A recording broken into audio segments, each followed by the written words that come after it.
heading up to Bear Lake. And this is my first time actually going to Bear Lake and not past it. Well, and the opportunity is good because we're socially distancing. Right, we can do that. We can do that up here, I think. I mean, it is the wilderness.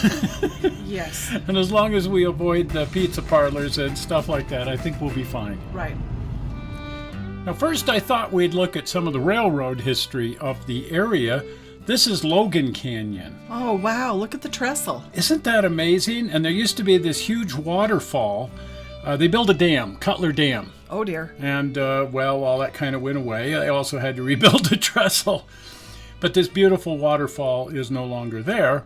But Logan Canyon certainly is. And the railroad still goes up through there, that being the Oregon Short Line. Okay. Now, the Logan Canyon was no mean feat to run a railroad up through here. Fortunately, it's not terribly distant getting up through here. The railroad left the Wasatch Front and traveled up through Logan Canyon all the way to Cache Valley and the city of Logan. Now, the other big railroad coming through here was the original Union Pacific, the Transcontinental Railroad. Right.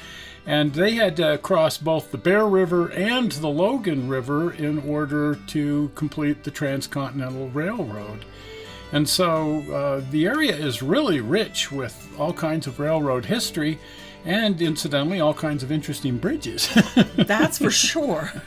But everything here is either a marshland, a salt flat, or a canyon. So it was not the easiest place to build railroads. Oh, no kidding. This is the trestle that replaced that wood trestle at Cutler Dam in Logan Canyon. And I actually chased the Union Pacific Challenger through here a few years back. Is that the same trestle? I think so. I think it's just, this is from a different angle. But because it's such a beautiful place up through here, it's always been a very popular place for Union Pacific to run its steam excursions. Right, and people to photograph it. Wow. And what do you want to bet we see the big boy in here at some point? I'll bet we do. Well, anyway, here's the Bear River where it leaves Bear Lake. They actually have to pump the river out of Bear Lake. Well, that's interesting. And look at the color. That's what blows my mind. It's full of what is that? Sodium? Sodium bicarbonate. Sodium bicarbonate. I guess that's good for indigestion, too. Wow. But the river is so full of sodium bicarbonate, it turns the water this funny green color.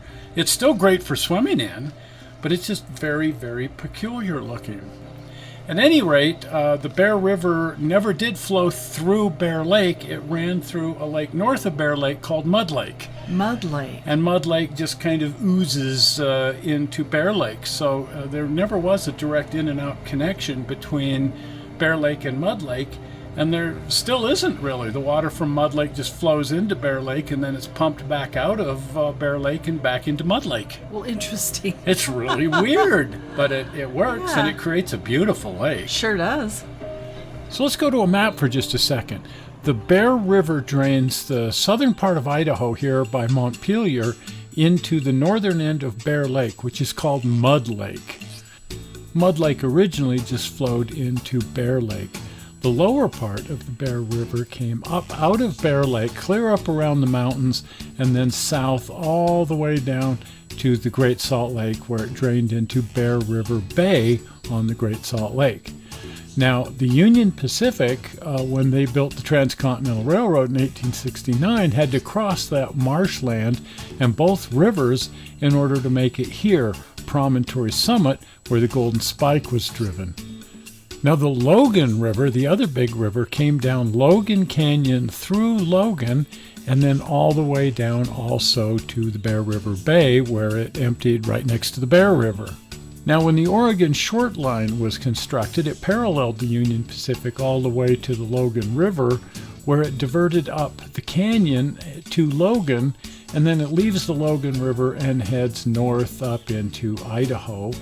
Where it had lines going all over the place, including a line all the way to Portland, Oregon. Of course, the Oregon Short Line is now part of Union Pacific and has been for a long, long time. So the Bear River actually leaves the pumping station here and goes right back across Mud Lake. They've kind of dug out a channel. Yeah, it looks like it. And look at that bird. Is that a crane? I thought it was a swan. Right. And on closer inspection, it's a pelican. A pelican. But there's all kinds of just interesting bird life here in Mud Lake, because Mud Lake is really just a gigantic marshland. This is where Mud Lake drains into Bear Lake, and they've built a dike. Didn't used to be like this, but at some point they built a dike between Mud Lake and Bear Lake, and over here is the pumping station. Wow. So the inlet and the outlet are only, about a kilometer from each other. And we lost it. There's the pumping station. So the water flows in right here and is pumped right back out over here. Wow. Isn't that weird? That's interesting. And this is Mud Lake on the other side of the dike. So it's a huge lake, but it's aptly named Mud Lake. No kidding. Because it really is just a gigantic swampland, a wetlands. A wetland, yes. At any rate, the water flows in right here full of sodium bicarbonate and just drains out into the lake where it's allowed to swirl around. Oh, that is just... What? This is a huge lake. This picture's taken man. from way up. I don't know if it's a space picture or whatever, but you can see that sodium bicarbonate as it just swirls around in Bear Lake. But it gives Bear Lake the most interesting blue color. No kidding. Now, the dike itself is one of the most popular beaches. It sure is. So, of course, we had to stop and dangle our toes in the water for a while also avoiding people. But people were being pretty good about staying away from each other, but there was still about 1,000 people up here on the dike, swimming and boating and cavorting and doing lake stuff, and just having, a grand day out.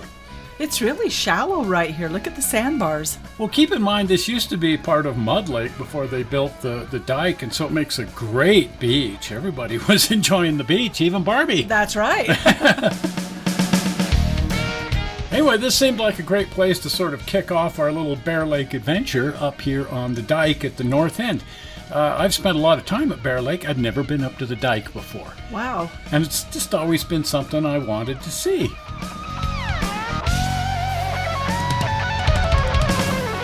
It sure must have been fun to come here then. Oh, it was. But it was back in the 60s when I was just a kid. Oh. Well, the 50s and the 60s. I think we first came up here in about 57.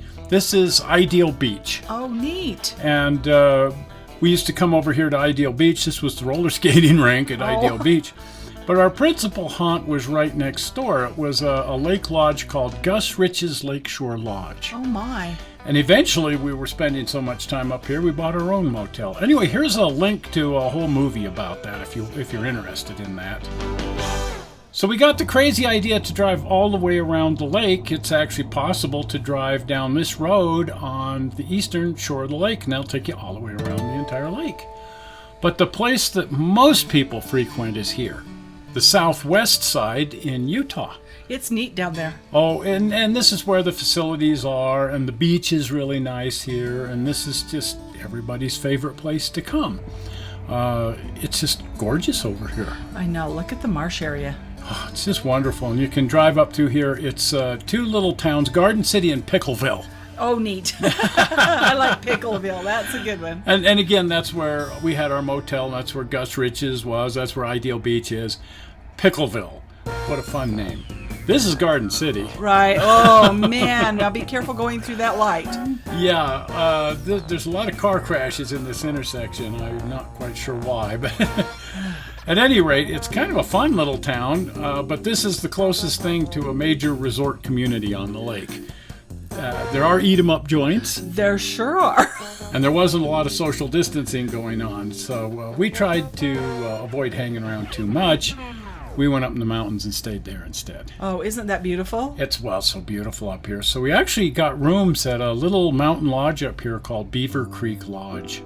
What a nice respite.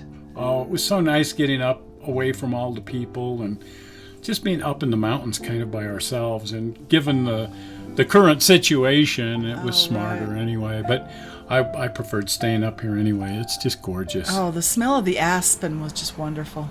And we're right up near the headwaters of the Logan River. Oh. This is Rick Springs. It's not the actual headwaters of the Logan River, but it's right up here.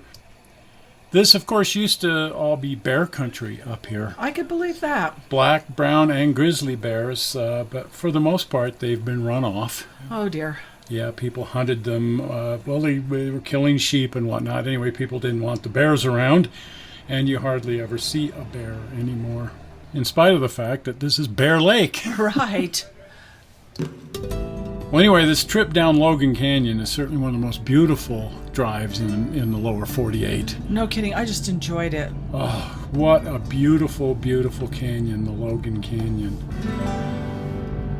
Well, we can't leave before we introduce you guys to Old Three-Toe the grizzly bear. Quite a legend. Quite a legend. He was given the name Old Ephraim the bear by P.T. Barnum. Oh, really? Because he's quite infamous. At any rate, he was a marauding grizzly bear up here at the turn of the 20th and 19th centuries, and was finally hunted down and killed by a sheep herder who hunted him for 10 years. And he said he always really regretted shooting the bear. At any rate, he turned out to be the world's largest grizzly bear, 9 feet, 11 inches tall, and 1,100 pounds. Whoa. Well, if you're not a subscriber, here's your opportunity. The blue button. That will make you a subscriber. Well, we're not sure how you found this movie on the internet. We hope you didn't find it boring. Bearing? Bearing and boring? Anyway, we'll see you here on Tuesday.